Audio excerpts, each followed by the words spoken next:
Hello, welcome back. Can you wait to see what's happening with 2011? I can't, so let's get on to it.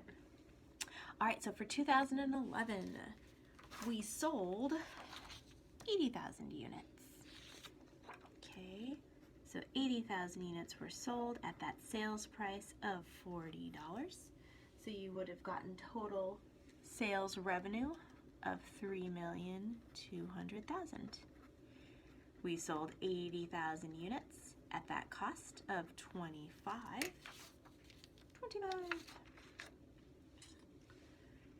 For a total of $2 million, giving us gross profit of 1.2.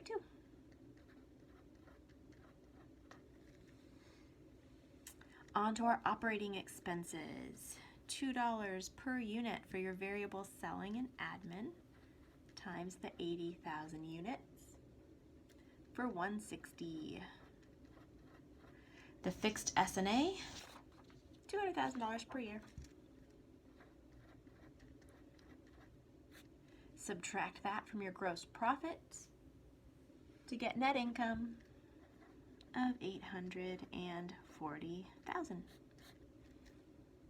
Okay, so hopefully you got that for absorption for 2011 net income. Let's try variable. Sales is the same. Your product cost for variable is $15 per unit, and in 2011 we sold 80,000 units. So I get 1.2. Your S&A, again, it's $2 per unit sold, which was 80,000 in 2011, which gives you the 160. Subtract that to get your contribution margin of $1,840,000.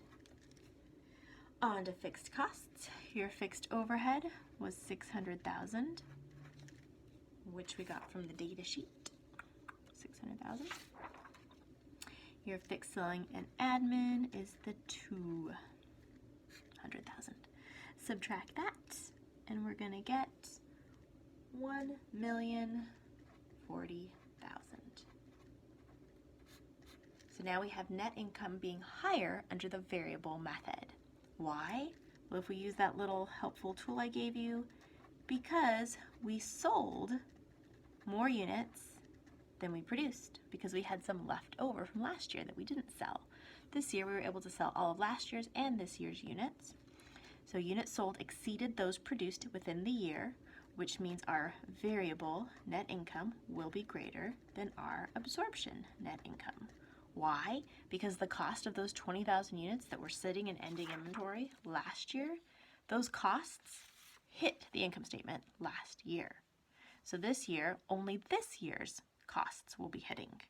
Whereas under absorption, the cost of those 20,000 units, the fixed cost, sat on the balance sheet, sat there.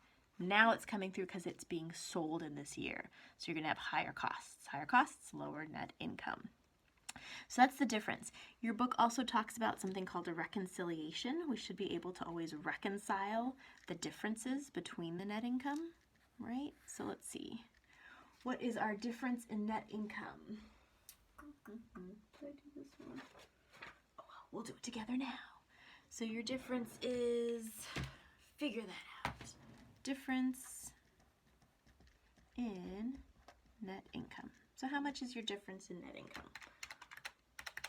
Plus 840. Okay, so our difference between the two figures, 200,000. We should be able to prove that. What is that difference due to? It's due to the $20,000 units that were left in ending inventory last year that were then sold in 2011. So 20,000 units times the fixed overhead cost per each one of those units, $10. So this is the fixed MO for ending inventory. So multiply that, you should get the same thing.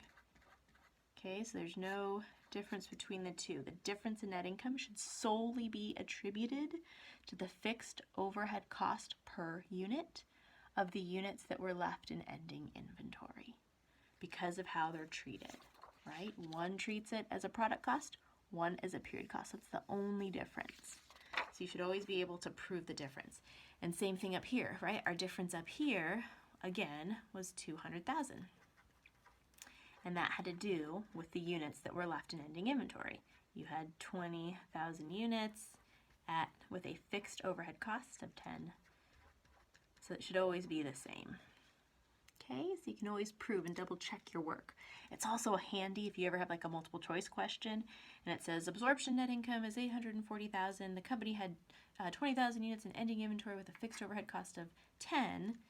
You can just quickly figure out what the variable net income should be with that information without having to prepare an entire income statement once you kind of understand that key difference between the two.